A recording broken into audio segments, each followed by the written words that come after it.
As'alullah azza wa jalla an yamunna alaina bi ilmin nafi' wa amalin salih wa an yufaqqihana fid din wa an yaftaha lana futuhal arifin wa an yarzuqana al-ikhlasa fil aqwali wal a'mal wa an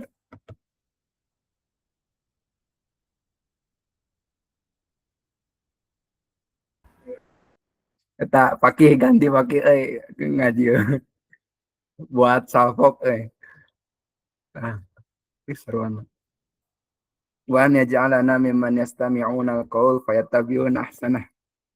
Alhamdulillah rekan-rekan sekalian, kita bisa berkumpul di majelis baru, majelis perdana berkaitan dengan majelis Turathuna, yang dimana ini alhamdulillah akan dibersamai oleh rekan kita semua dari angkatan keempat di Sander, yaitu Darana Erawan Nur Hadiana. Alhamdulillah beliau sudah hadir bersama kita di sini untuk menemani sekaligus membersamai dan membimbing kita semua untuk mengkaji kitab yang dimana kitab ini salah satu karya dari Mustafa As-Sibai yang insya Allah berjudul As-Sirah An-Nabawiyah Durus wa Ibar.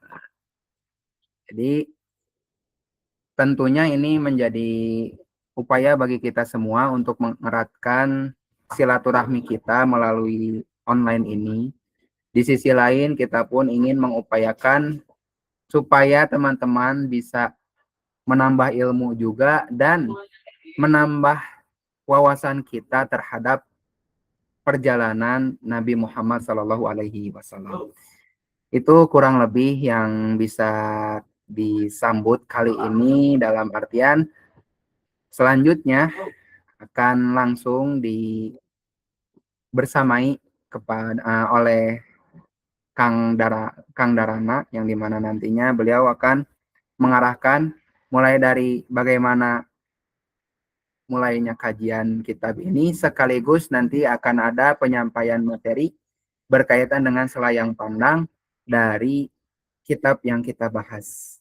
Kepada Kang Darana, waktu dan tempatnya disediakan.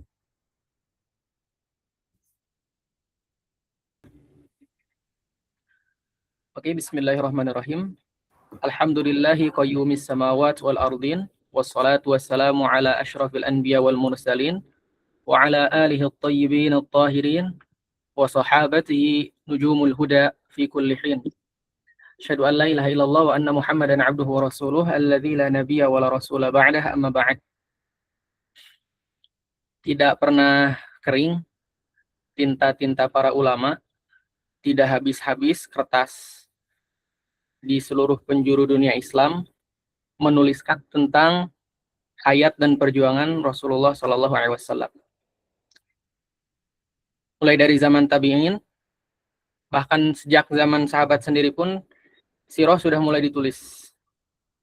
Sirah Nabawiyah sudah ditulis, kemudian dikumpulkan oleh para tabi'in, dikodifikasi pada zaman Tadwin, kemudian mengalami perkembangan sesuai zaman, hingga akhirnya sampai kepada kita hari ini. Salah satu yang dibahas oleh para ulama, yang tentu akan jadi tema pembahasan kita hari ini adalah kitab berjudul As-Sirah An-Nabawiyah Durus wa Ibar, karya Syekh Mustafa As-Sibai. Di Indonesia sendiri, yang beredar di beberapa marketplace, kitab ini diterbitkan oleh penerbit Darussalam dan dari Ibnul Jauzi. Dari Ibnul Jauzi cukup kecil cetakannya, tapi yang Darussalam cukup lebar, panjang. Makanya Anda sarankan kalau misalkan teman-teman ingin beli, bagusnya yang cetakan Darussalam. Sebelumnya terima kasih kepada pihak Forum Silaturahmi Alumni yang memberikan kesempatan kepada kami untuk mengkaji juga kitab Sirah Nabawiyah ini. Tentu tidak bermaksud untuk melangkahi ya, hanya saja Ini amanah ilmiah, bentuk penunaian zakat ilmu kami, yang juga di dalamnya pengamalan terhadap hadis-hadis kitmanul ilmi. Insya Allah kita akan mulai bahas. Namun sebelumnya izin untuk membagikan slide juga ya, Basar. Insya Allah mungkin akan baik sekali kalau kita mengenal juga siapa itu penulis atau pengarang dari kitab As-Sirah An-Nabawiyah Durus wa Ibar ini. Ya. Kitab Sirah An-Nabawiyah Ad-Durus wa Ibar ini ditulis oleh Syekh Dr. Mustafa Husni As-Sibai. Ya. Mohon maaf sebentar. Siapa beliau ini? Dr. Mustafa Ibn Husni As-Sibai ini adalah salah satu ulama dari Suriah ya. Beliau lahir tahun 1915 di Homs, dekat dengan Damaskus, Suriah, di keluarga yang memang cendekia. Jadi ayahnya ini, Husni As-Sibai ini adalah seorang khatib di Masjid Agung Homs. Beliau nanti rihlah ilmiah ke Mesir. Nah, masuk ke Universitas Al-Azhar Mesir, dan tahun-tahun itu memang Daulah Utsmaniyah baru runtuh, jadi Timur Tengah itu memang dikuasai oleh negara-negara sekutu, Inggris, Prancis, dan lain sebagainya. Syekh Mustafa As-Sibai ini memang pernah beberapa kali terlibat perlawanan melawan Inggris, makanya beliau sempat dipenjara juga di Inggris. Nah, beliau nanti menyelesaikan kuliahnya di Universitas Al-Azhar, meraih gelar doktoral pula, kemudian nanti kembali ke Suriah dan mengabdi di tanah kelahirannya. Beliau juga jadi pendiri Ikhwanul Muslimin di Suriah, sempat juga menjadi anggota parlemen di Suriah. Nah, kiprah beliau itu paling banyak, paling besar, salah satunya di universitas. Beliau membangun salah satunya fakultas syariah di Universitas Damaskus. Cuman karena beliau tadi ya aktif di dunia politik dan lain sebagainya, salah satu pukulan telak bagi beliau juga dilengserkan ya, oleh pemerintah yang ada saat itu, dilengserkan, Ikhwanul Musliminnya dibubarkan, dan sempat dipenjara juga. Nah, beliau ini nanti wafat tahun 1964.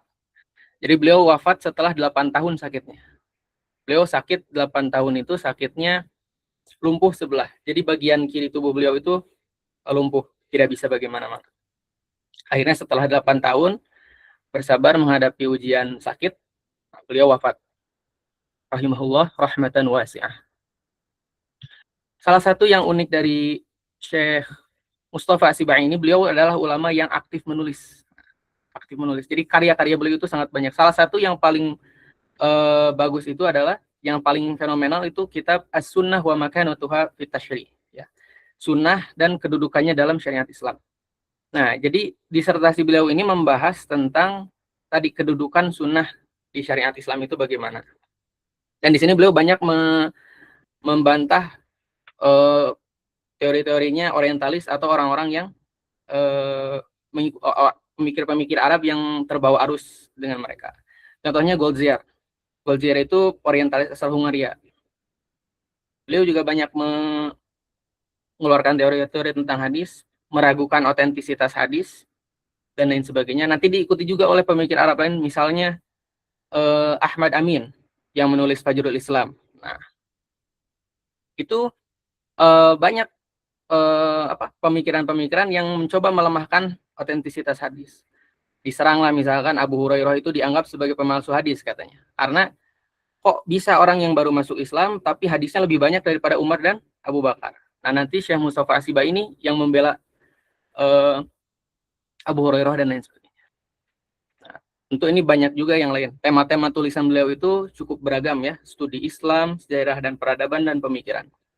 Salah satunya adalah ini, As-Sirah An-Nabawiyah Durus wa Ibar. Salah satu keunggulan Dr. As-Sibai ini, beliau menulisnya cukup ringkas tapi padat sekali. Salah satunya ini, buku As-Sirah An-Nabawiyah Durus wa Ibar. Apa itu kitab As-Sirah An-Nabawiyah Durus wa Ibar? Jadi sebetulnya kitab ini, karya Sirah Nabawiyah yang ditulis oleh Dr. Mustafa Asibai ini, awalnya itu adalah materi-materi berserak yang beliau sampaikan di depan mahasiswa Fakultas Syariah. Nah, ini asalnya materi-materi berserak, tapi menjelang beliau wafat, beliau kumpulkan itu di materi-materi tadi dikumpulkan, kemudian nanti diterbitkan 3 tahun menjelang beliau wafat, dilengkapi dan lain sebagainya. Dan ini salah satu capaian penting di bidang Sirah Nabawiyah, karena salah satu keunggulannya adalah Sirah Nabawiyah Durus Ibar ini walaupun singkat, ringkas, tapi memang padat isinya. Makanya beliau dapat apresiasi dari banyak cendekiawan lain, di antaranya Dr. Adnan Zarzur nih. Dr. Adnan Zarzur ini yang nanti memberikan kata pengantar di buku As-Sirah Nabawiyah Ad-Durus wal Ibar. Demikian juga Dr. Faruk Hamadah. Dr. Faruk Hamadah ini beliau yang menulis kitab judulnya Mashadirus Sirah Nabawiyah. Sumber-sumber Sirah Nabawiyah. Beliau bahas sumber-sumber otoritatif Sirah Nabawiyah itu apa saja. Mulai dari Al-Qur'an, nanti beliau bahas Kutubus Sunnah, ya, Shahihain, Sunan Al-Arba'ah, Al-Musnad, dan lain sebagainya. Sampai nanti sirah-sirah, kitab-kitab sirah beliau bahas. Sirah Ibnu Hisham, Uyunul Athar, Zadul Ma'ad, dan lain sebagainya. Nah, ketika membahas tentang kitab-kitab sirah di masa modern, beliau memasukkan karyanya Dr. Asibai ini sebagai yang paling awal. Nah, di antara yang paling awal beliau tempatkan itu karyanya Dr. Mustafa Asibai. Nah, kata beliau memang Dr. Asibai ini sangat mahir meringkas kalimat, tapi padat sekali maknanya. Rahimahullah rahmatan wasi'an. Nah, insya Allah kita akan mulai mengkaji kitab As-Sirah An-Nabawiyah ini, mulai dari bagian muqaddimahnya, ya, mulai dari bagian muqaddimah. Kenapa dari bagian muqaddimah? Karena sebetulnya muqaddimah itulah yang mencerminkan isi buku. Jadi bagian yang sangat penting untuk dibaca itu sebetulnya muqaddimah dan khatimah. Bagian prolog dan bagian epilognya. Nah, karena ini pertemuan pertama, insya Allah mungkin kita akan baca cepat saja ya, baca cepat, mungkin dengan melewat beberapa bagian yang nampaknya lebih baik perlu dilewat, kecuali nanti waktu mendukung ya. Kalau waktu mendukung, insya Allah kita akan tetap baca secara keseluruhan. Nanti mungkin di pertemuan-pertemuan selanjutnya akan kita bahas, uraikan lebih panjang lagi dari yang kita lakukan pada malam kali ini. Nah, untuk teman-teman yang nanti mau ikut melihatnya di grup forum silaturahmi alumni, Ana sudah kirimkan dalam bentuk PDF kitabnya. Kalau yang misalkan keberatan untuk mendownload, misalkan terlalu berat, bisa dibaca secara online di Maktabah Syamilah tadi, yang sudah Ana kirimkan linknya juga, ya. Nah, insya Allah kita akan mulai bahas, baca dari bagian muqaddimahnya dulu. Oke, bismillahirrahmanirrahim. Qala al-muallif rahimahullah wa nafa'ana wa iyyakum bi ilmi. Syekh Dr. Mustafa Asibai menulis pada bagian muqaddimah, Muqaddimatun mayyizatus siratin nabawiyah. Muqaddimah tentang keistimewaan sirah nabawiyah. Tajma'u siratu nabawiyatu 'iddata mazaya taj'alu dirasataha mut'atan ruhiyatan wa 'aqliyatan wa tarikhiyatan. Sirah nabawiyah menghimpun beberapa keistimewaan yang menjadikan pembelajarannya itu kesenangan ruhiyah, kesenangan akal, dan kesenangan kesejarahan. Kama taj'alu hadhihi dirasatu daruriyat. Kama taj'alu hadhihi dirasata daruriyatan li'ulama'i syari'ati wad du'ati ila Allah wal muhtammina bil islah al-ijtima'i. Sebagaimana Sirah Nabawiyah ini juga menjadikan kajiannya sangat penting bagi ulama syariat, para dai, dan orang-orang yang punya perhatian besar terhadap perbaikan sosial. Liyudamminu iblagha syari'ati ila nas bi uslubin yaj'aluhum yarawna fiha al-mu'tasim alladhi yaluduna bihi 'inda ittirabi subuli wa ishtidadil 'awasifi. Supaya mereka yang tadi disebutkan, para ulama, para dai, orang-orang yang hendak memperbaiki masyarakat supaya mereka bisa apa dengan sirah nabawiyah ini? Diudhamminu iblagha syariah, menyertakan penyampaian syariat kepada manusia bi uslubin dengan gaya bahasa yaj'aluhum yarawna fihal mu'tasim, menjadikan dengan gaya bahasa yang seolah-olah membuat mereka melihat tempat bernaung alladzi yaluduna bihi inda turabis subul washtidadil awasif, tempat mereka bernaung ketika terjadi huru-hara dan kekacauan. Ini kalau kita terjemahkan secara perkata, memang itturabis subul itu jalanan yang bergoncang ya. Kalau istidadul awasif, badai yang kencang. Maksudnya ya tadi huru-hara dan kekacauan. Walitatafattaha amama du'ati qulubun nasi wa afidatuhum wa yakuna al-islahu alladhi yad'u ilaihi al-muslihun aqraba nujhan wa aktsaru sadadan.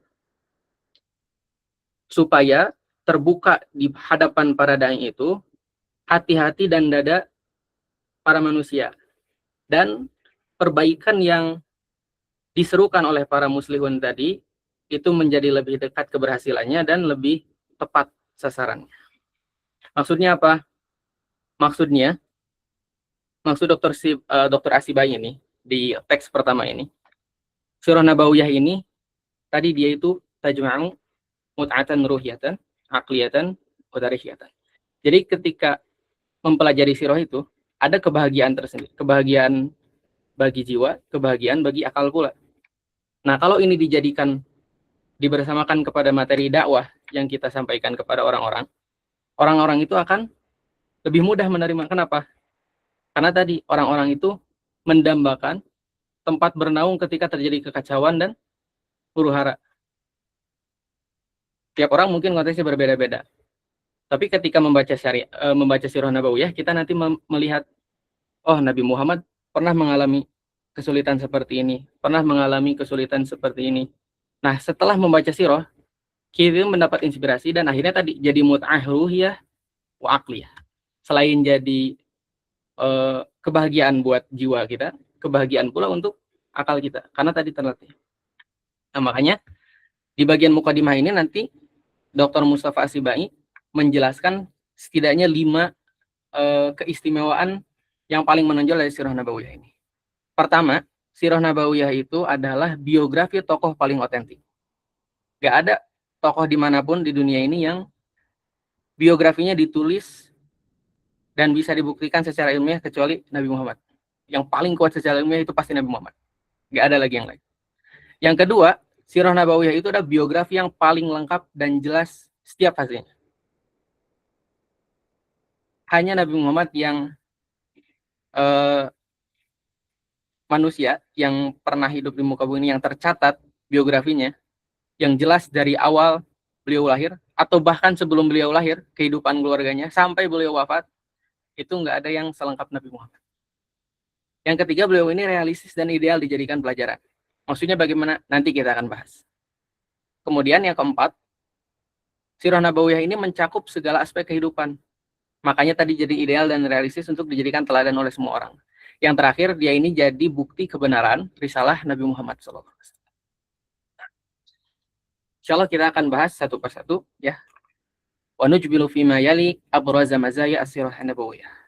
Dan kami akan sebutkan beberapa keistimewaan yang paling menonjol dari sirah Nabawiyah ini. Awalan, innaha as-sahha siratin li tarikhi nabiyyin mursalin aw 'azimin muslimin.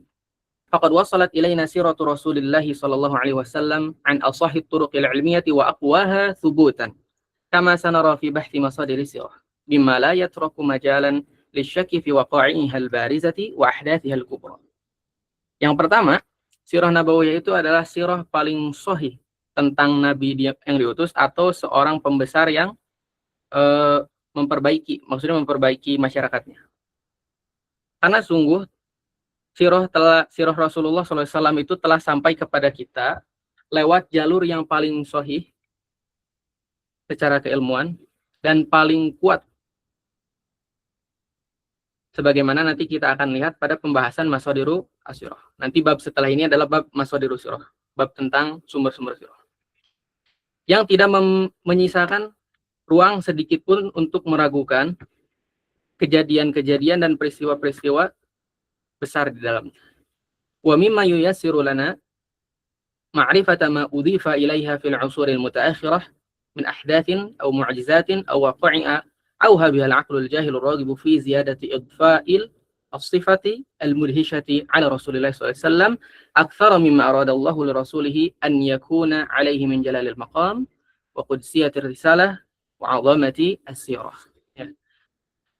Selain itu juga tadi Sirah Nabawiyah yang paling sahih ini itu memudahkan kita untuk mengetahui dan membedakan mana yang original, mana yang orisinil Sirah Nabawiyah, dan mana yang ditambah-tambahkan, mana yang hanya legenda saja, mana yang cuma khurafat dan lain sebagainya. Kenapa? Karena tadi ada turuq ilmiah. Jadi kita bisa membedakan mana yang sebetulnya ini hanya diada-adakan saja oleh tadi al-aqlu al-jahil ar-raghib. Nah, jadi akal yang bodoh itu kadang seolah-olah ingin cerita-cerita yang menarik akhirnya ditambah-tambahkan yang bukan-bukan kepada Sirah Nabawiyah. Nah, asal turuq ilmiah yang ada di Sirah Nabawiyah itu memungkinkan kita untuk membersihkan tadi Sirah Nabawiyah dari hal-hal semacam tadi. Nah, selanjutnya nanti Dr. Mustafa Asibai membagikan dua contoh, Nabi Musa dan Nabi Isa. Perhatikan kalimatnya. Innal mayyizata min sihhati sirati sihhatun la yatatarraqu ilaiha syakkun la tujadu fi sirati rasulin min rusulillahi sabiqin. Sesungguhnya keunggulan kesohihan Sirah Nabawiyah itu adalah kesohihan yang tidak mungkin diragukan lagi dan tidak ada pada biografi Rasul manapun yang diutus sebelumnya. Fa Musa alaihi salam qad ikhtalatat 'indana waqa'i'u siratihi sahihah bima adkhala 'alaiha al-yahudu min zayfin wa tahrifin. Misalnya Nabi Musa. Nabi Musa itu sudah tercampur peristiwa-peristiwa sirahnya yang sahih dengan apa yang dimasukkan oleh orang-orang Yahudi dengan kepalsuan-kepalsuan tadi. Wala nastati'u an narkana ila at-tauratil hadirati linastakhrija minha siratan shadiqatan li Musa alaihi salam. Dan kita juga nggak bisa merujuk kepada Taurat yang ada sekarang untuk membedakan mana nih sirah Nabi Musa yang sahih atau tidak. Faqad akhadha katsirun minan nuqadil gharbiyyin yashukkuna fi ba'di asfariha. وبعضهم يجزم بأن بعض أسفارها لم يكتب في حياة موسى عليه السلام ولا بعده بزمن قريب وإنما كتب بعد زمن بعيد من غير أن يعرف كاتبها. Jadi bahkan para peneliti kritikus barat saja sudah meragukan, mereka meragukan sebagian konten kitab Taurat ini asli atau tidak. Bahkan sebagiannya tadi yajzim bi anna ba'du asfariha lam yuktab fi ahdi Musa. Sebagiannya bahkan dapat dipastikan tidak ditulis pada zaman Nabi Musa. Dan bahkan zaman setelahnya pun periodenya panjang sekali tanpa diketahui siapa yang menulis Taurat yang ada sekarang itu.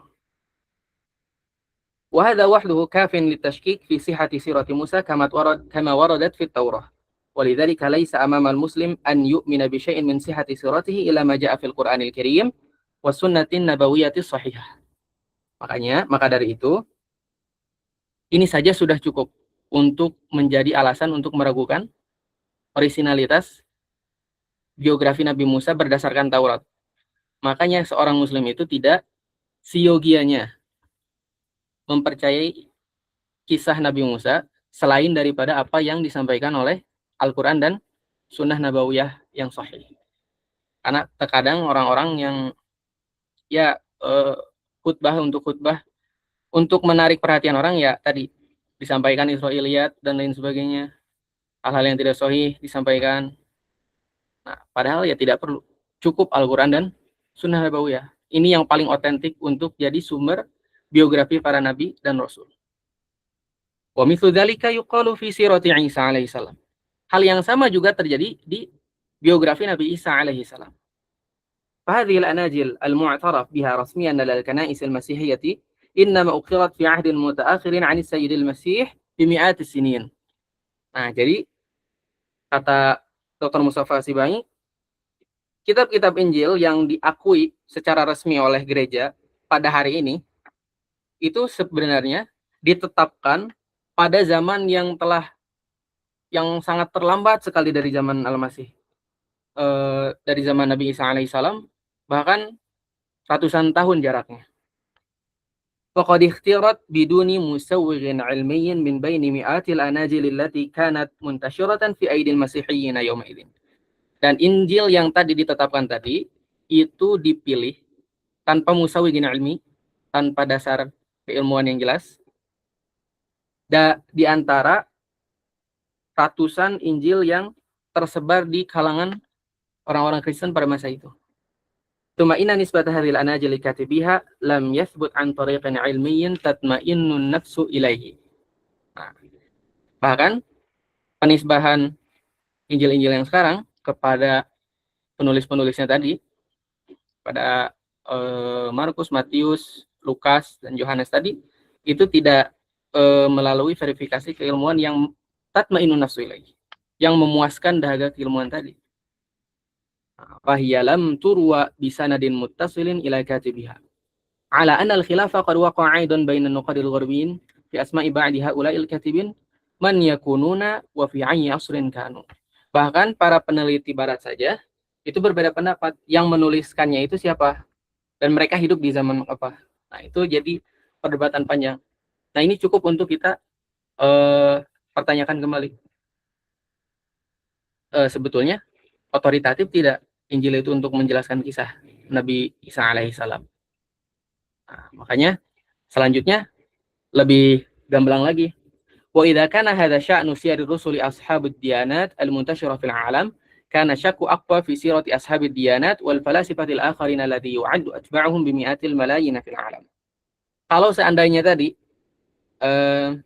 keadaan biografi Nabi Isa dan Nabi Musa saja seperti itu, padahal pengikutnya tersebar di seluruh alam, maka lebih diragukan lagi para tokoh-tokoh keagamaan dan filsuf-filsuf yang pengikutnya lebih sedikit, yang hanya ratusan juta saja pengikutnya, yang tadi pengikutnya miliaran. Nah, itu biografinya saja tidak sekuat Sirah Nabawiyah, apalagi yang pengikutnya lebih sedikit. Kabuza wa Konfusius, seperti Buddha Gautama dan Konfusius, seperti Buddha dan Konghucu. Fa inna riwayat allati yatanaqaluha atba'uhum an siratihim laysa laha aslun mu'tabarun fi nazril bahthil ilmi. Karena sesungguhnya riwayat-riwayat yang dinukil oleh pengikut-pengikut mereka tentang sirah mereka tidak memiliki dasar yang dapat dianggap dalam kacamata pembahasan ilmiah. Wa inna ma yatalaqafu al-kuhanu fi ma bainahum wa yazidu fiha kullu jilin an sabiqihi bima huwa min qubailil asatiri wal khurafati allati la yusaddiquha al-aqlu an-najjiru al-mutaharridu min at-ta'assubi li tilka ad-diyanat.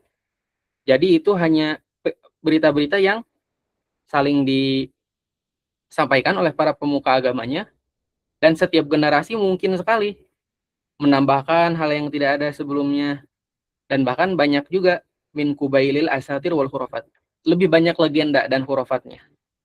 Allati la yusaddiqu al-aqlun najirul mutaharrir, yang enggak mungkin akal yang cemerlang dan bebas dari ta'assub tadi itu percaya dengan kisah-kisah seperti itu akan sulit.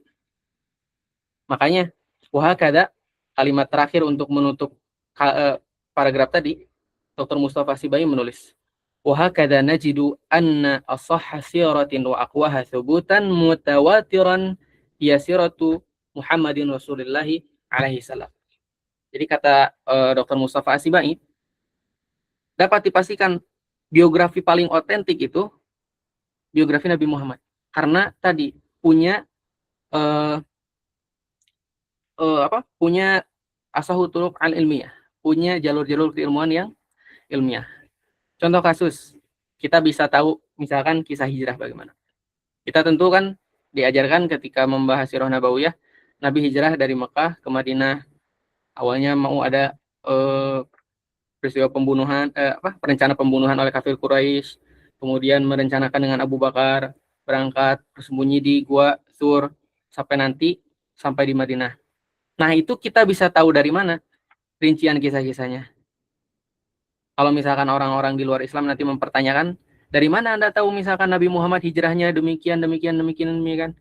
Jawab, kami temukan dari Sahih Bukhari. Imam Bukhari dari siapa? Imam Bukhari mendengarnya dari Ibrahim bin Musa Al-Farra. Ibrahim bin Musa Al-Farra mendengar dari siapa? Hisham bin Yusuf As-San'ani. Hisham mendengar dari siapa? Ma'mar bin Rashid. Ma'mar mendengar dari siapa? Dari Az-Zuhri. Az-Zuhri mendengar dari siapa? Urwah bin Zubair. Urwah mendengar dari siapa? Ummul Mukminin Aisyah, yang jadi saksi mata kejadian saat itu. Dan semua orang ini kita bisa kasih biografinya. Wafatnya kapan? Murid-muridnya siapa aja? Guru-gurunya siapa aja? Mereka saling ketemu kapan? Itu bisa dipertanggungjawabkan secara keilmuan. Dan jangan salah, Sahih Bukhari sampai kepada kita pun ada riwayatnya. Ada riwayat Mustamli, ada riwayat Abidar, ada riwayat Karimah, ada riwayat Al-Mustamli.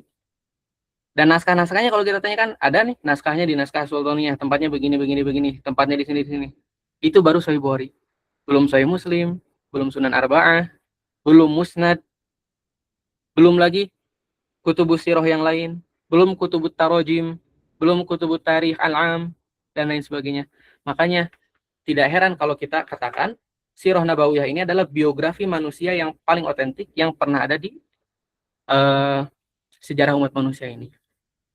Nah, kalau teman-teman nanti penasaran, ada nggak sih Sirah Nabawiyah karya yang ditulisnya murni yang sahih-sahihnya saja? Nah, ini ada beberapa kajian kritis riwayat-riwayat Sirah Nabawiyah. Di antaranya ada ini As-Sirah An-Nabawiyah As-Sahihah karya Profesor Akram Dia Al-Umari. Yang satu lagi ada Sahih As-Sirah An-Nabawiyah karya Ibrahim Al-Ali. Nah, ini di antara karya-karya yang secara kritis menilai riwayat-riwayat sirah yang ini sahih, yang ini tidak benar, dan itu bisa dapat tanggung jawab. Penjelasannya banyak sekali. Makanya sekali lagi Sirah Nabawiyah itu adalah biografi paling otentik yang pernah ditulis sepanjang sejarah umat manusia. Itu keistimewaan Sirah Nabawiyah yang pertama. Yang kedua, keunggulan kedua dari Sirah Nabawiyah itu, Sirah Nabawiyah itu adalah biografi yang paling lengkap dan jelas rinciannya, bahkan di setiap fase kehidupannya. Kata Dr. Mustafa Sibai, "Tsaniyan, inna hayata Rasulullah sallallahu alaihi wasallam wadihatun kullal wuduhi fi jami'i marahilha. Mundu zawaji abihi Abdullah," perhatikan, "bi ummihi Aminah ila wafatihi sallallahu alaihi wasallam." Sesungguhnya kehidupan Rasulullah SAW itu sangat jelas sekali di setiap fase kehidupannya. Sejak ayahnya menikahi ibunya, Aminah, bahkan sampai nanti beliau wafat. Fanahnu na'rifu syai'al katsir an wiladatihi. Kita tahu banyak hal tentang kelahiran beliau, wa tufulatihi, dan masa kecil beliau, wa syababihi, dan masa muda beliau, wa maksabihi qabla nubuwah, profesi beliau sebelum menjadi nabi apa, warihlatihi kharija Makkah, perjalanan beliau di luar Makkah itu kemana saja, ila an ba'athahu Allahu rasulan kariman, sampai Rasul diangkat sampai beliau diangkat menjadi Rasul. Tsumma na'rifu bi syaklin adaqqa wa awdaha wa akmal. Kemudian setelah itu kita bahkan lebih mengetahui lagi secara lebih rinci, secara lebih jelas, secara lebih lengkap kulla ahwalihi ba'da dzalika sanatan fasanatan. Bahkan setiap tahunnya, satu tahun, kita tahu semua. 1 Hijriyah, 2 Hijriyah, 3 Hijriyah, sampai nanti beliau wafat, lengkap sekali. Mimma yaj'alu siratahu alaihi salatu wassalam wadihatan wuduha syamsi. Jadi seolah-olah Sirah Nabawiyah itu saking terangnya ya tadi, sebagaimana seolah-olah diterangi oleh matahari. Kama qala ba'dun nuqadil gharbiyyin, inna Muhammadan alaihi salatu wassalam huwal wahidul ladzi wulida ala dha'i syams. Bahkan sebagian kritikus barat mengatakan sesungguhnya Nabi Muhammad alaihi salatu wassalam itu adalah satu-satunya orang yang terlahir di bawah naungan matahari. Maksudnya saking jelasnya tadi fase kehidupan beliau tercatat lengkap. Anda masih mencari tahu siapa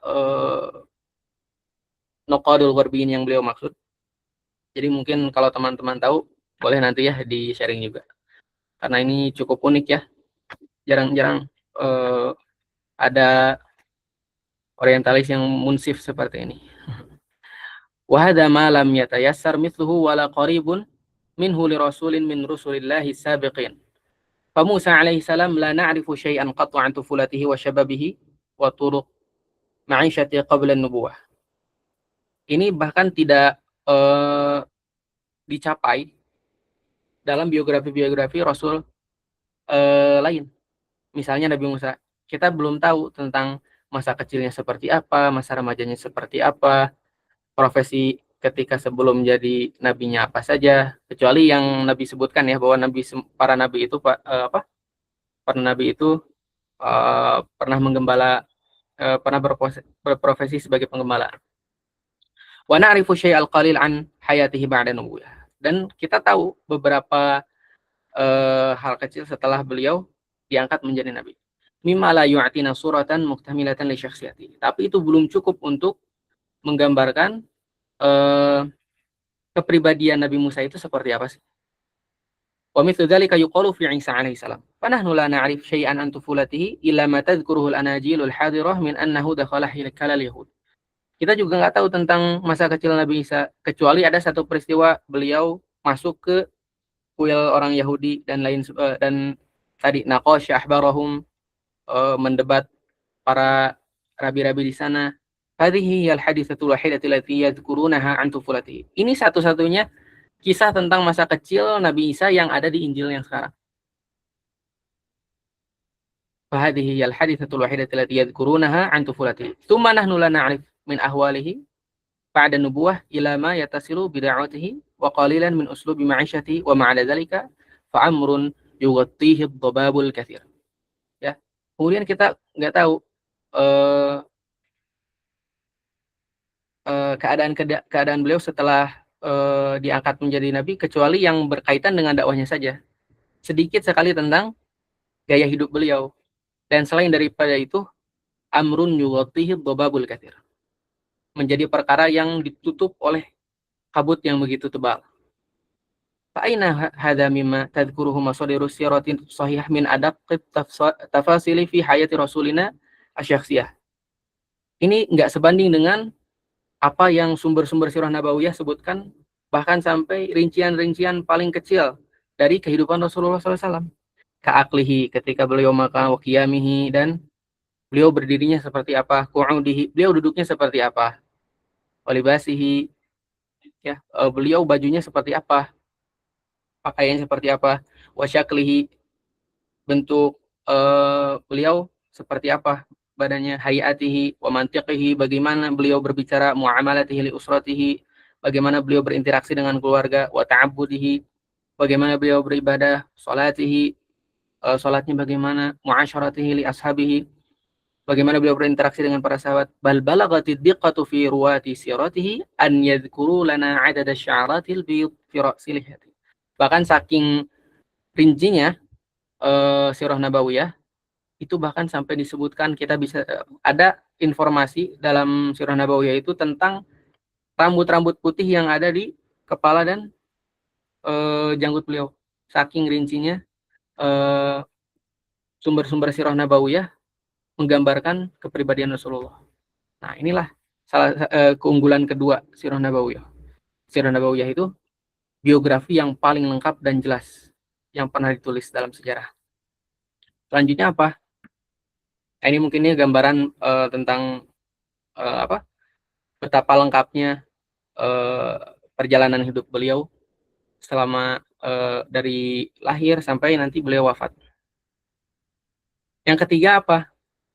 Realistis dan ideal untuk dijadikan teladan hidup. Maksudnya apa?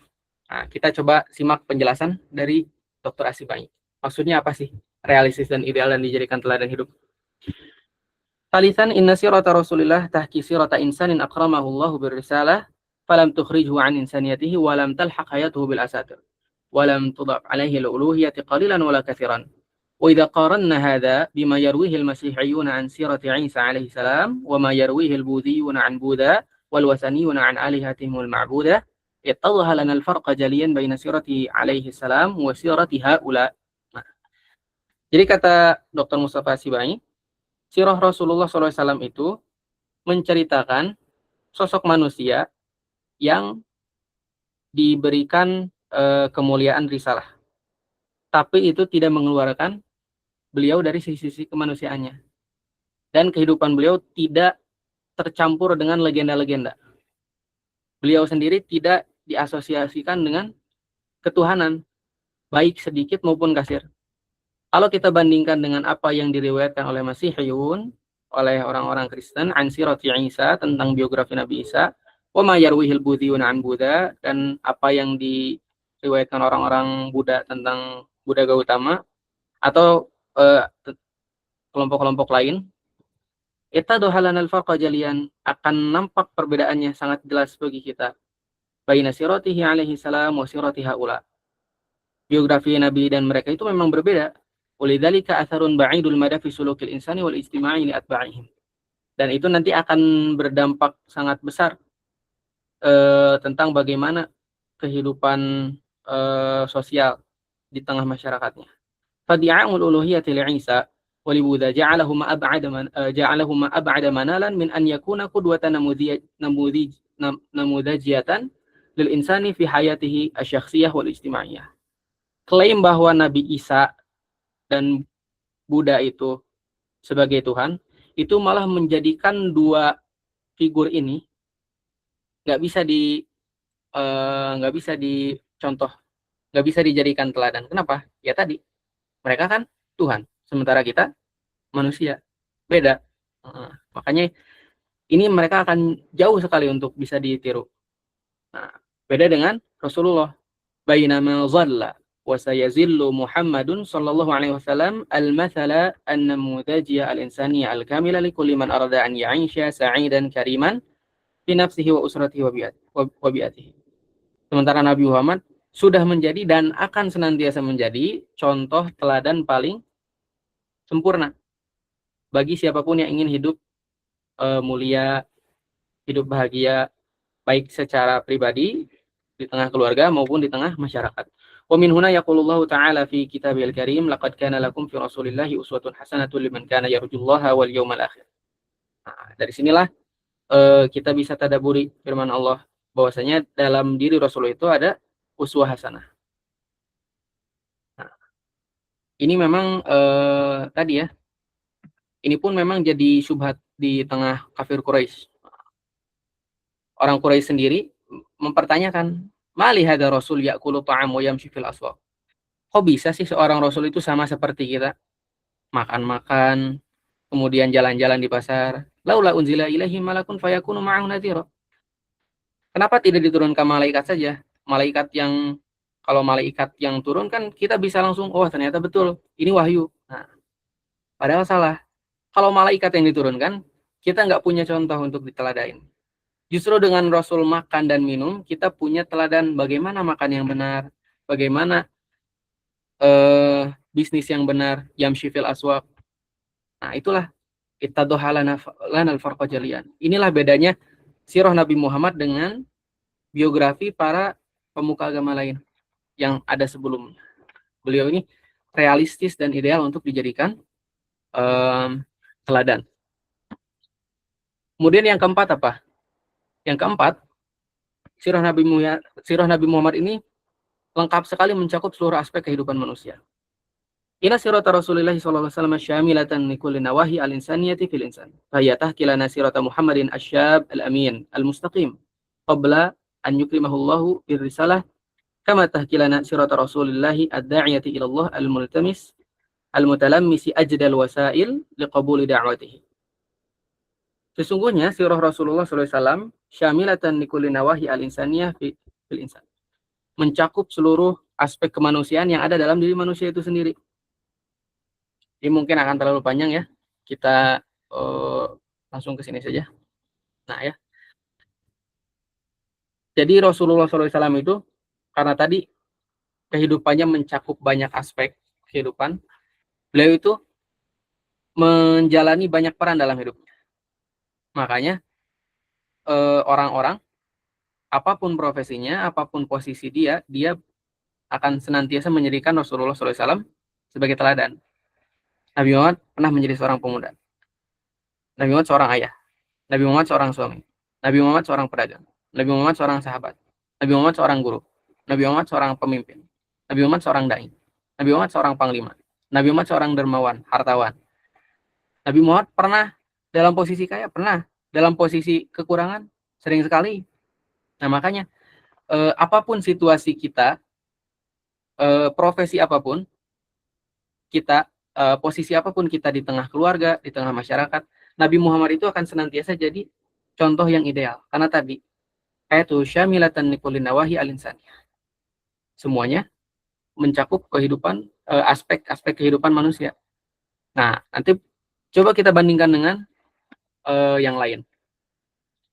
Wa nahnu la najidu mithla hadha syumul wala qariban minhu fima baqiya lana min siyari rusuli sabiqin wa muassisid diyanat wal falasifatil mutaqaddimin wal mutaakhirin.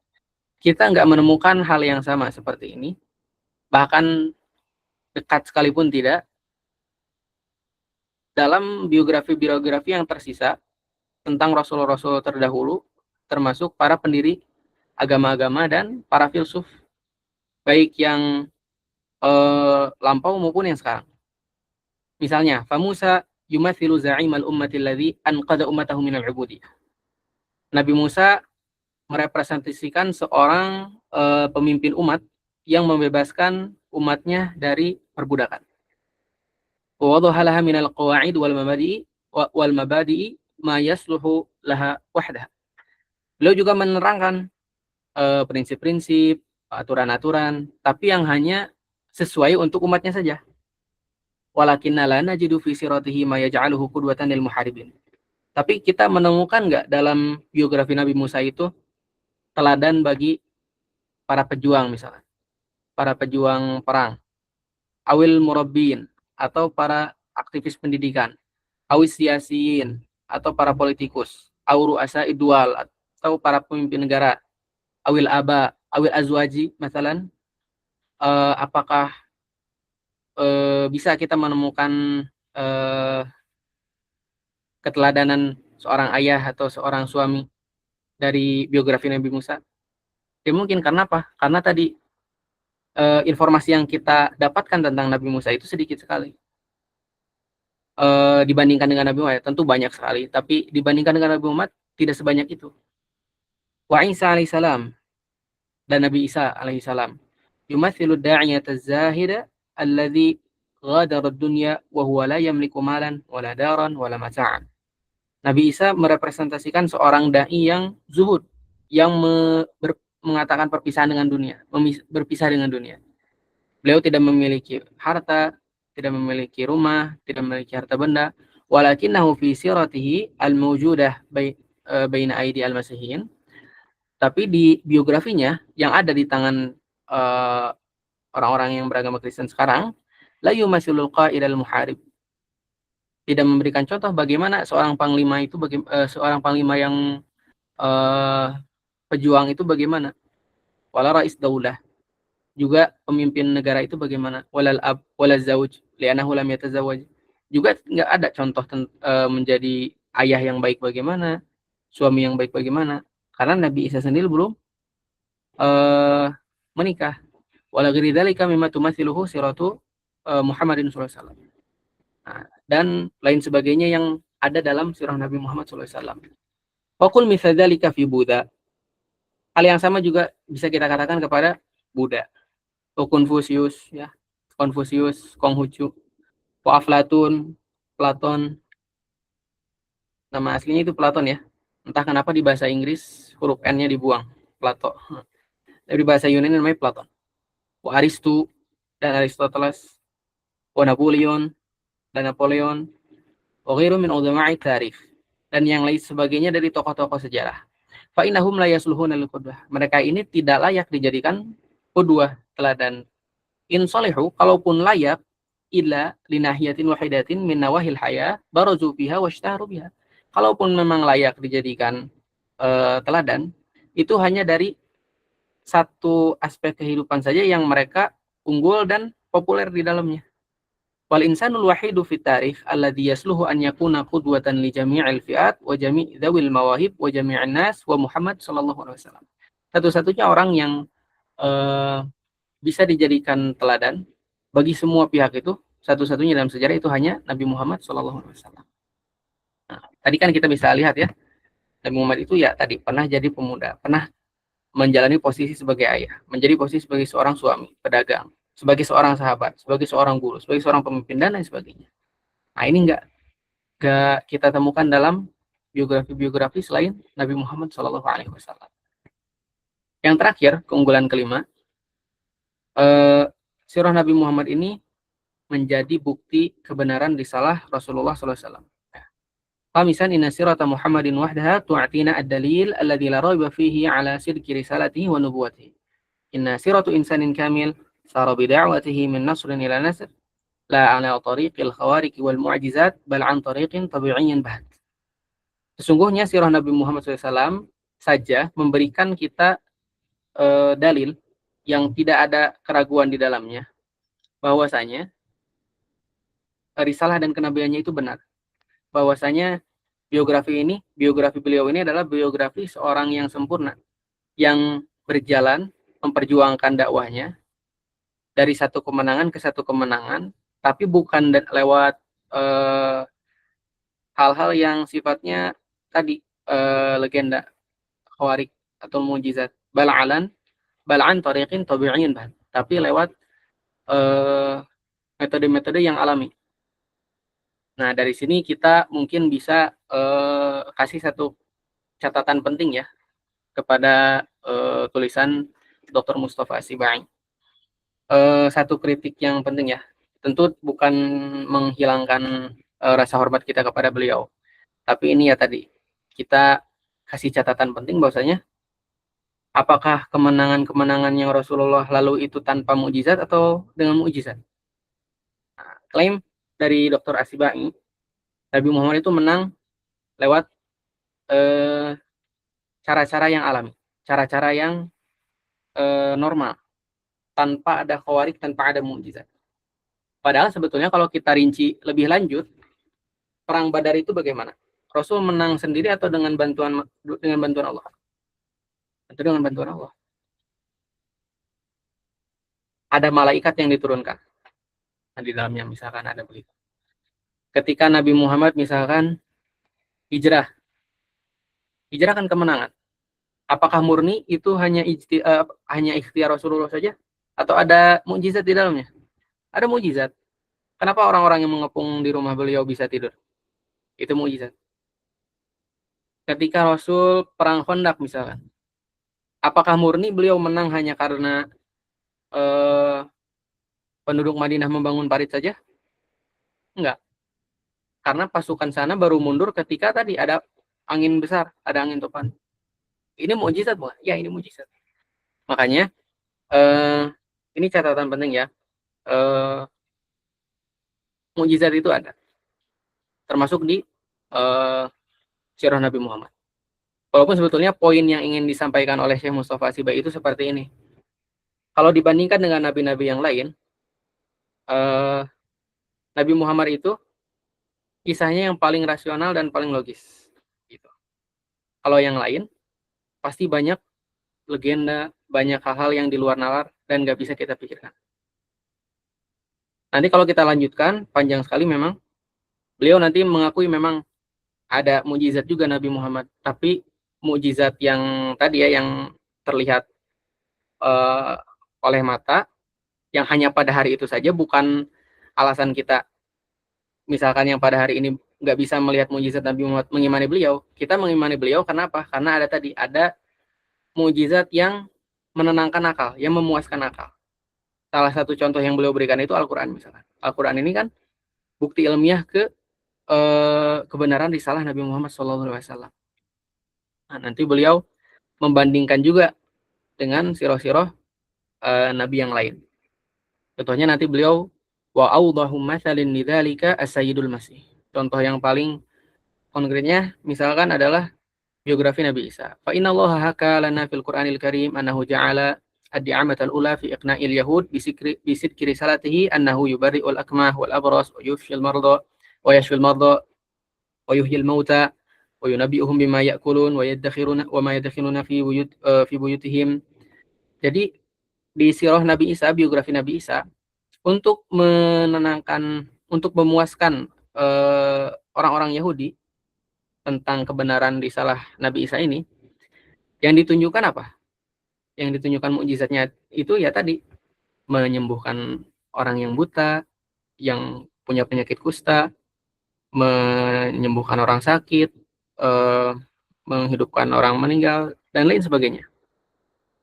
Kullu dzalika biiznillah jalla sya'nuh. Wal anajilul hadirah tarwi lana anna hadhihi al mu'jizat hiya wahduha allati kanat sababan fi imanil jamahiri duf'atan wahidatan. Jadi mukjizat-mukjizat seperti inilah yang jadi alasan banyak orang yang mengikuti agama Kristen sekarang itu mempercayai keimanan, mempercayai kenabian, atau ya tadi mempercayai doktrin-doktrin tentang Nabi Isa. La ala annahu rasulun kama yahki Al-Qur'anul Karim. Bukan sebagai rasul. Makanya orang-orang Kristen, karena tadi ada banyak keajaiban, itu sampai-sampai ya tadi mengangkat Nabi Isa sampai ke derajat yang beliau sendiri tidak akan diridho, yaitu apa? Sebagai Tuhan. Wa hasyalillahi min dzalik. Dan ya tadi maha suci Allah dari hal semacam itu. Wal masihiyatu ba'dal masih intasyarat bil mu'jizat wa khawariqil 'adat.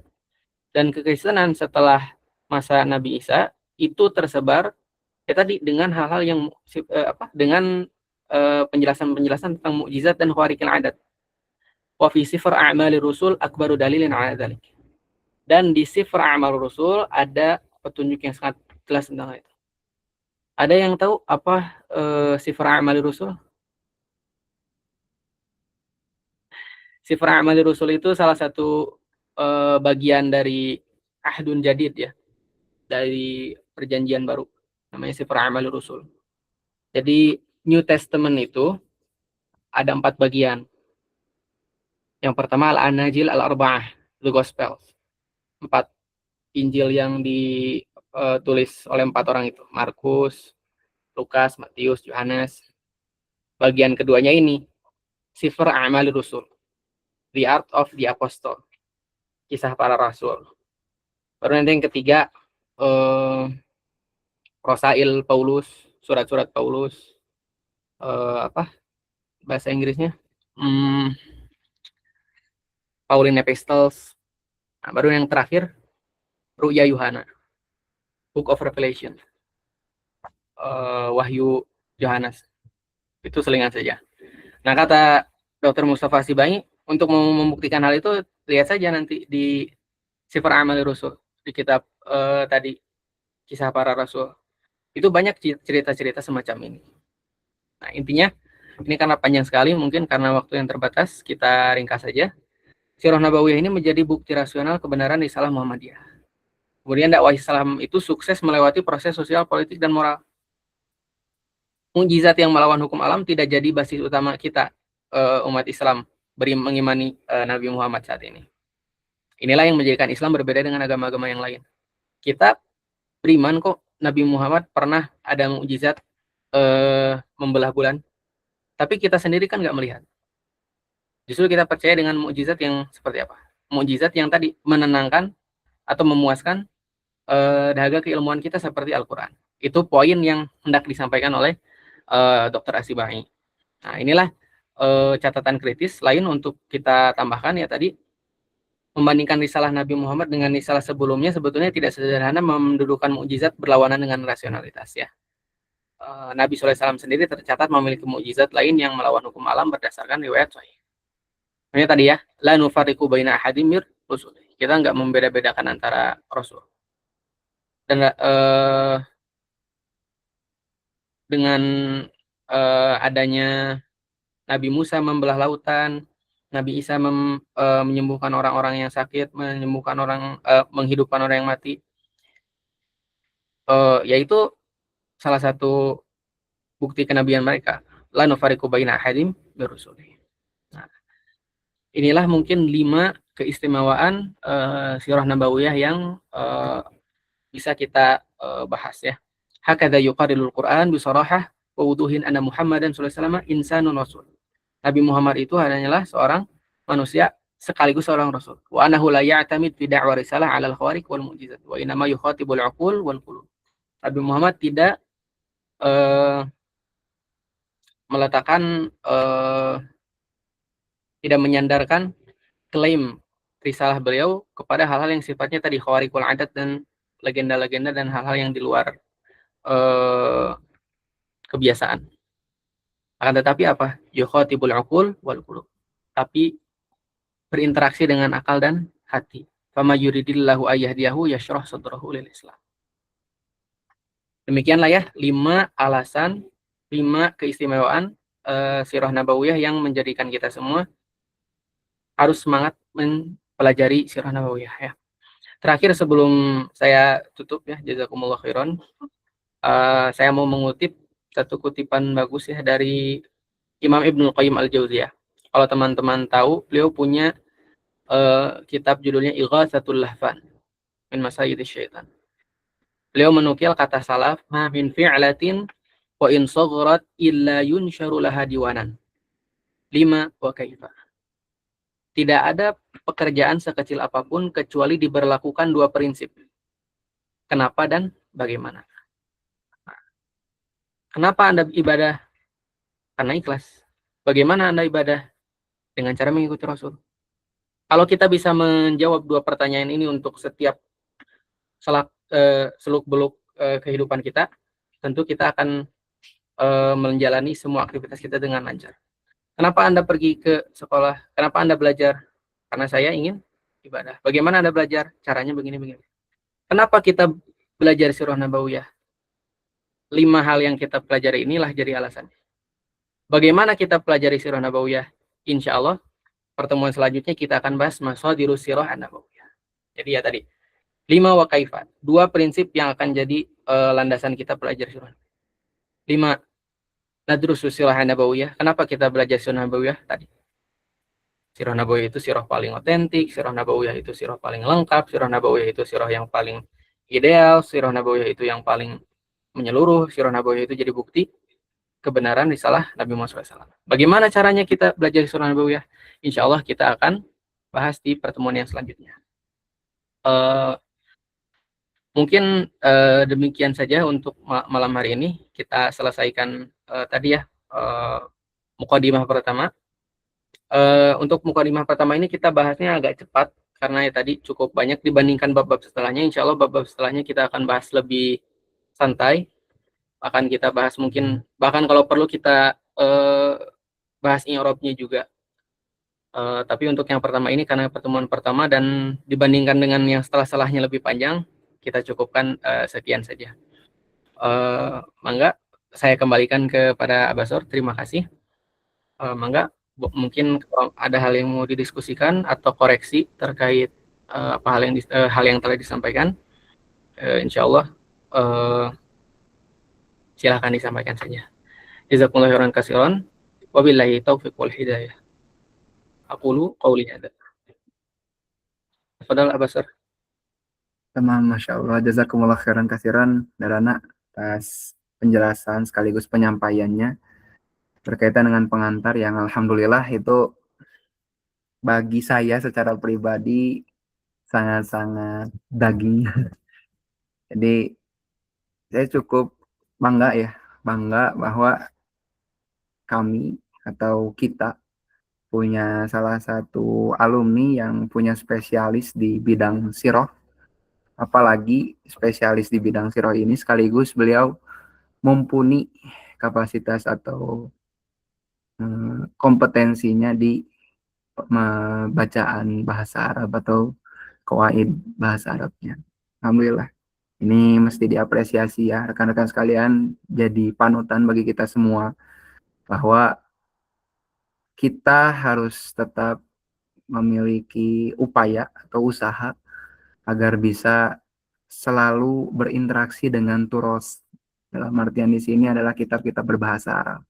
Jangan sampai kita terlepas dari turos Islam. Nah, di sini mudah-mudahan ini upaya kita bersama untuk menghidupkan di forum alumni ini atau forum silaturahmi alumni ini. Dan terima kasih banyak Darana sekali lagi atas kesediaannya, baik itu waktu luang, tenaga, sekaligus usahanya untuk membuatkan kami sampai ke tahap PPT itu yang alhamdulillah sangat simple tapi sangat-sangat dapat gitu poin-poin pentingnya. Itu jadi sekali lagi Min fadlillah Allahu la ya nuzaki ahadan 'ala Allah insyaallah. Allahu ya barik fik insyaallah. Itu kurang lebih yang bisa disampaikan oleh Darana dan barangkali sekarang rekan-rekan ada yang ingin bertanya atau memberikan masukan, silahkan. Barangkali ada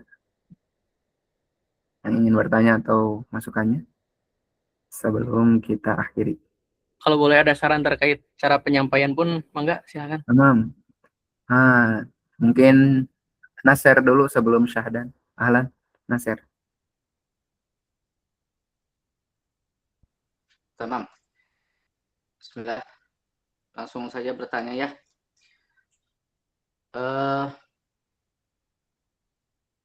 Ana tuh di kampus mendapati suatu pernyataan.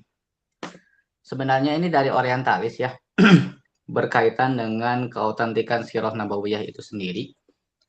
Yang dimana ada beberapa orientalis yang menyebutkan Sirah Nabawiyah ini sendiri memang memiliki pendekatan yang mereka bilang sebagai pendekatan teologis atau apa ya bahasanya itu lebih ke arah polemik.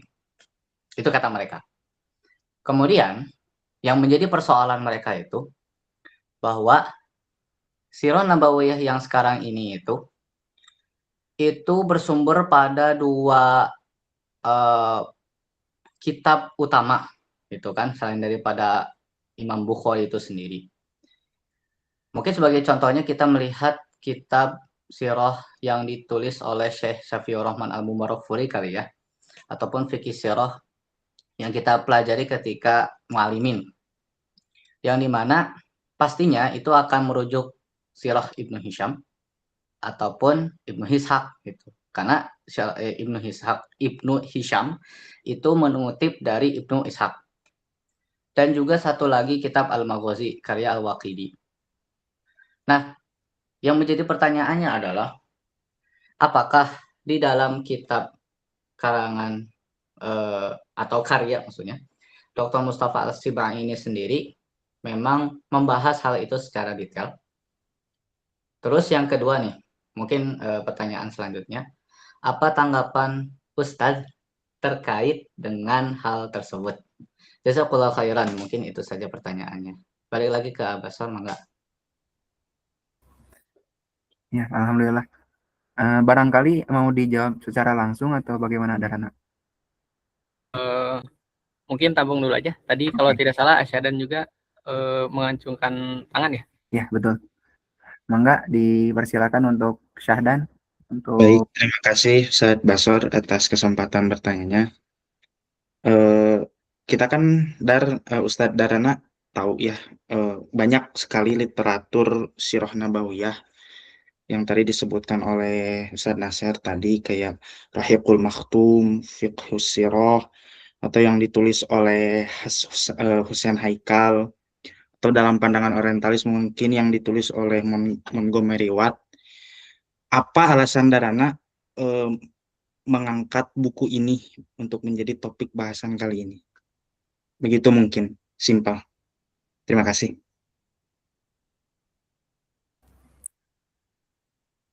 Tamam, jazakumullah khairan kasiran. Mungkin kita utamakan terlebih dahulu, dua pertanyaan tadi. Saya persilakan Darana, atau harus diulang? Aman ya? Aman-aman. Aman. Oke. Pertama tentang orientalis yang meragukan Sirah Nabawiyah. Perlu diketahui, Sirah Nabawiyah itu kadang ya, orientalis itu meragukan atar. Riwayat-riwayat itu karena menganggap riwayat itu dasarnya sima saja. Padahal enggak. Setelah zaman tabi'in itu ketika meriwayatkan, mereka harus menyampaikan catatan juga. Nanti bukti-buktinya ada disampaikan oleh Syekh Mustafa Al-Azami. Sirah Nabawiyah sendiri itu sudah jadi kajian sejak masa para sahabat. Tentu setelah Rasul wafat ya, setelah Rasul wafat. Ibnu Abbas itu selain majelisnya tentang tafsir, itu tentang fikih, tentang lughah, tentang Ayyamul Arab, sejarah bangsa Arab terdahulu, sama Maghazi. Nah, di antara penulis yang paling awal menuliskan sirah itu adalah Abban bin Utsman bin Affan. Anak-anaknya para sahabat. Abban bin Utsman bin Affan, Urwah bin Zubair bin Awam, dan beberapa yang lain. Hanya saja sayang sekali tidak sampai kepada kita hari ini. Nah, kalau nanti Anasir mau tahu, boleh dirujuk, nanti ada literatur cukup bagus, aslinya bahasa Jerman kalau tidak salah. Penulisnya orang Turki, tapi sudah diterjemahkan ke bahasa Arab. Ini Tarikh At-Turath Al-Arabi. Nah, itu nanti di bagian sana. Itu ada beberapa literatur tentang pembahasan tentang ya tadi ulumul Quran, tulisan-tulisan ulumul Quran dan tafsir di jilid 1. Selanjutnya tentang hadis, selanjutnya tentang tarikh dan sirah. Kemudian, apakah Ibnu Hisham ini satu-satunya umdah kita? Sebetulnya tidak. Selain Ibnu Hisham tadi ada misalkan Al-Waqidi dan Ibnu Ishaq ya. Ibnu Ishaq dan Al-Waqidi ini memang dikritik ya secara secara ilmu jarah wa ta'dil. Bahkan Ibnu Ishaq ini kan kalau dikategorikan sebetulnya beliau ini rawi mudalis. Tapi apakah beliau berdua ini layak untuk dijadikan rujukan? Ya, ada. Nanti argumen-argumennya misalkan dijelaskan oleh salah satu penulis sirah kemudian. Namanya Ibnu Sayyidin Nas. Nama kitabnya Uyunul Athar fi Fununil Maghazi Wasyar. Nah, itu nanti beliau merekonstruksi berdasarkan Al-Waqidi dan Ibnu Hisham ini, Ibnu Ishaq ini. Tapi apakah kedua ini umdah kita? Sebetulnya tidak. Selain ini, ada banyak sumber-sumber yang lain. Misalkan apa? At-Tabari. At-Tabari walaupun merujuk Ibnu Ishaq, merujuk juga yang lain-lain sebagainya. Bahkan nanti kalau kita misalkan buka salah satu karya paling komprehensif ya, menurut sependek bacaan anak, itu karyanya Imam Az-Zahabi. Tarikhul Islam wa Wafayat Masyahir wal A'lam. Kita Tarikhul Islam wa Wafayat Masyahir wal A'lam itu kalau diibaratkan oleh muhakik ya, Dr. Bashar Awad Ma'ruf, itu seolah-olah dia itu ikan yang besar. Karya-karya sebelumnya itu ikan-ikan kecil. Nah, jadi karya Tarikhul Islam ini seolah-olah jadi paus yang menelan semua kitab-kitab itu. Jadi satu.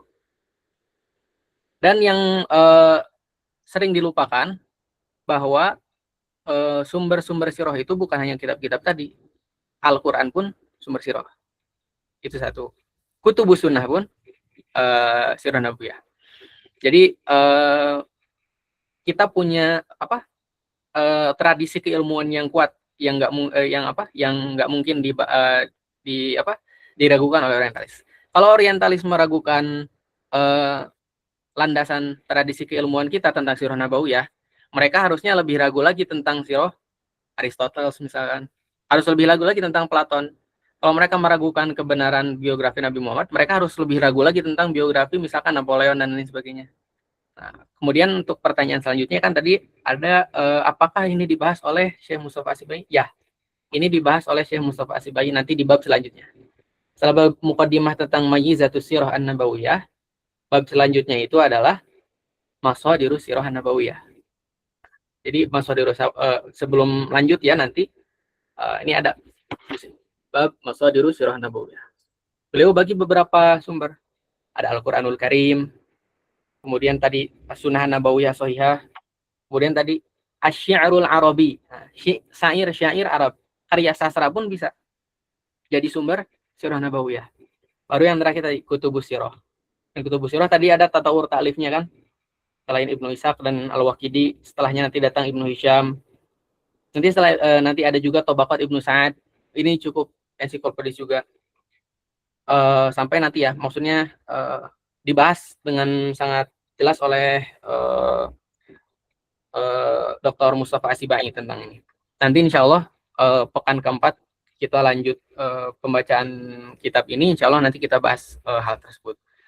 Kalau Ana share nanti mau tahu lebih dalam lagi, tadi rujuk yang sempat Ana mention, Dr. Faruk Hamadah. Beliau punya tulisan juga, Mashadirus Sirah An-Nabawiyah wa Taqwimuha. Nah, itu judul lengkapnya. Mashadirus Sirah An-Nabawiyah wa Taqwimuha. Atau satu lagi nanti ada karyanya Dr. Muhammad Ibn Somil As-Sulami. Nah, beliau nulis juga judulnya Manhaj Kitabatit Tarikh. Manhaj Kitabatit Tarikh Al-Islami. Metode penulisan sejarah Islam. Dan nanti beliau kasih sampai 3 abad pertama itu penulisan sejarah itu bagaimana. Nah, jadi begitu mungkin kurang lebih ya terkait tentang sikap orientalis terhadap kita dan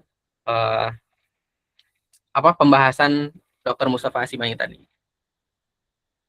Kemudian selanjutnya, kenapa dari sekian banyak kitab sirah yang ditulis, Ana memilih untuk pakai buku ini yang lebih tipis ya. Kalau mau sebetulnya ini misalkan ada nih yang Abu Syahbah ini 2 jilid lebih lengkap. Nah, awalnya ketika kita mau awal mencanangkan program ini, Ana sempat mau bahas ini, Fiqh Sirah An-Nabawiyah Al-Buti. Sama seperti yang melanjutkan apa yang telah kita pelajari sebelumnya di pesantren. Cuman setelah kemarin itikaf, setelah dipikir-pikir, setelah baca banding-bandingkan 2 kitab, kayaknya mungkin untuk Fiqh Sirah An-Nabawiyah dengan luas sekali pembahasannya, fikih sirahnya sangat luas sekali, akan kesulitan Ana. Ana sendiri merasa kurang sanggup ya. Sirah Nabawiyah yang tipis segini saja agak sulit ya, harus dibuka berkali-kali untuk bisa disampaikan disampaikan. Dan tadi ya, salah satu pujian Dr. Faruk Hamadah kepada karya ini itu jadi pertimbangan kami untuk angkat buku ini sebagai materi kajian rutinan kita. Kenapa ya tadi? Ini nggak terlalu tebal, sirahnya sedikit saja. Jadi kalau untuk dibaca di bawah kajian, ya memang sangat cocok. Jadi kalau misalkan kitab-kitab sirah yang tebal-tebal itu memang baiknya dibaca mandiri. Tapi kalau yang tipis-tipis semacam ini, nah insya Allah nanti kita bacanya bisa tidak terlalu lama, dan nanti waktu sisanya bisa kita pakai diskusi semacam ini. Tentu mungkin banyak lagi tadi ya, walaupun tidak sempurna. Sama seperti tadi kita kasih catatan tentang poin kelima ya, tentang mukjizat tadi. Nah, tapi insya Allah buku ini sangat sangat full insight, bagus sekali, bagus sekali. Dan tentu nggak ada buku yang sempurna selain Kitabullah ya, la nuzaki ahadan Allah. Dan insya Allah buku ini tepat untuk kita jadikan sebagai rujukan untuk kajian rutin, insya Allah. Mungkin semoga bisa memuaskan. Semoga tidak memuaskan dahaga keilmuan teman-teman semua ya, supaya bisa terus bertanya dan mencari tahu. Tapi semoga bisa cukup untuk malam ini. Mangga Basar. Salam jazakumullah khairan kasiran Darana. Barangkali mau ditambah lagi Darana pertanyaannya atau dicukupkan saja? Gimana kira-kira? Mangga diserahkan ke Abasar aja. Oh, ya. Oke, berarti termin kedua lah. Ini terakhir, termin terakhir. Barangkali ada yang ingin bertanya. Silakan, 2 penanya lagi. Nizal. Yakin, Jal? Oke, Nizal dan Faza. Ya, Nizal dulu baru Faza. Mangga. Hari lahir namanya.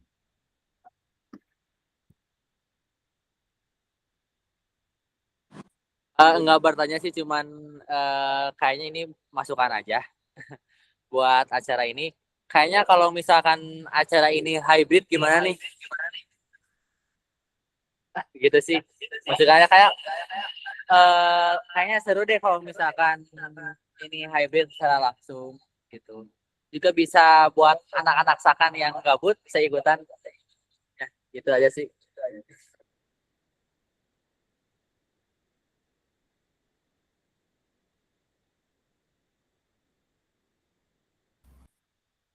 Oke.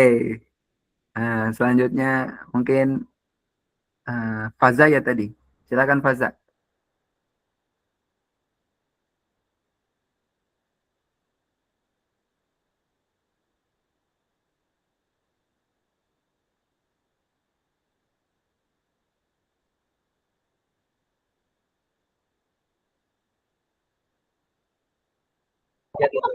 Kapencet cenah eta mah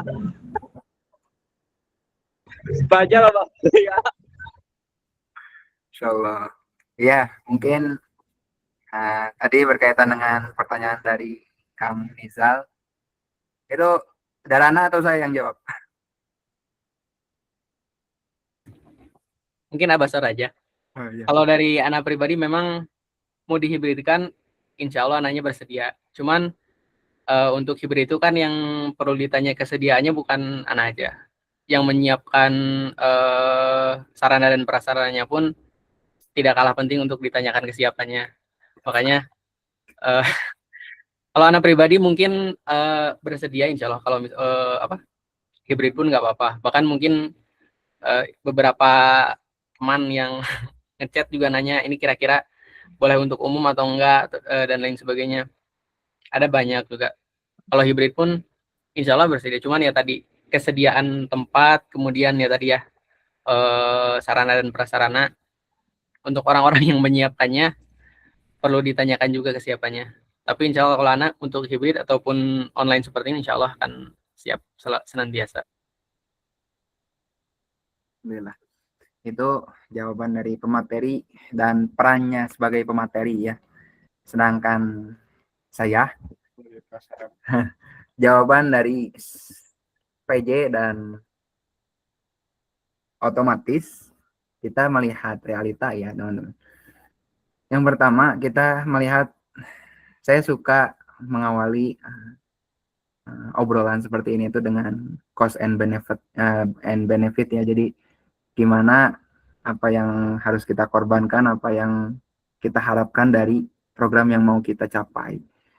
Dan pertimbangan saya kenapa tetap ingin fokus online adalah saya hanya ingin fokusnya di alumni itu yang utama, dan saya tidak ingin membatasi interaksi kita harus via offline. Nah, jadi via online-nya tuh kita ingin menyediakan itu. Adapun nih misal tadi kan pertanyaan Nizal tentang Darana ini kalau di offline kan gimana? Saya ingin mengalokasikannya ke program yang lain Darana Nizal, yaitu program yang Majelis Abnaul Akhirah, itu yang hybrid. Jadi khusus untuk ini tidak hybrid. Kenapa? Karena masing-masing kita punya kesibukan dan masing-masing kita punya punya waktu untuk rehat gitu. Kalau andai kata kita mau dihybridkan semua, yang pertama kita kan otomatis harus mempekerjakan beberapa tenaga ya, dan otomatis orangnya juga nggak akan itu lagi. Jadi itu yang beratnya di sana. Dan ya tadi tentang sarana dan prasarana itu kan kita harus mikirin itu. Dan kita saya harap FSA ini modalnya bukan modal cuap-cuap ikhlas.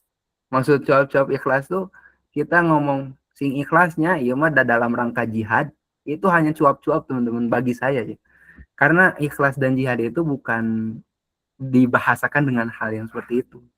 Tapi ikhlas dan jihad itu bagi saya ya kita benar-benar totalitas di sana. Entah itu dari segi tenaga sampai dari segi materi. Itu teman-teman. Jadi ya mohon maaf barangkali ini masukan dari saya sebagai mungkin sebagai kakak kelas rekan-rekan semua ya. Jangan sebagai PJ lah, sebagai kakak kelas dari teman-teman semua dan merasakan pahit manisnya dunia program. Jadi ya baiknya tetap dengan gaya online seperti ini gitu. Dan nanti ini akan diakses di YouTube. Itu YouTube-nya YouTube mana? Expo yang dinamakan Expo itu nanti kita ubah jadi Forum Silaturahmi Alumni. Itu kurang lebih untuk jawaban ke Nizal. Mungkin itu yang bisa disampaikan dan alhamdulillah kita sudah di penghujung acara. Terima kasih banyak sekali lagi kepada Darana yang sudah menyempatkan tenaga dan waktunya untuk bersedia hadir di acara ini sekaligus rutinan ya. Insya Allah ini akan rutin setiap pekan kedua dan keempat. Pekan kedua dan keempat. Nah, di hari Jumat. Mudah-mudahan ini menjadi peluang bagi kita semua untuk saling interaksi, ngobrol, dan lain sebagainya. Dan dorongan buat kita semua juga agar semakin solid ke depannya. Itu yang bisa disampaikan. Teriring doa sekali lagi jazakumullah khairan kasiran. Baik kepada Darana sekaligus kepada para audiens. Mudah-mudahan kita bisa bertemu lagi di waktu yang lain, di kesempatan yang lain. Nakhtatim bidu'ai kafaratil majlis. Subhanakallahumma bihamdik. Asyhadu an la ilaha illa anta astaghfiruka wa atubu ilaik. Wassalatu wassalamu ala rasulinal karim. Wassalamualaikum warahmatullahi wabarakatuh. Salam. Assalamualaikum. Waalaikumsalam warahmatullahi wabarakatuh. Juara, masih juara.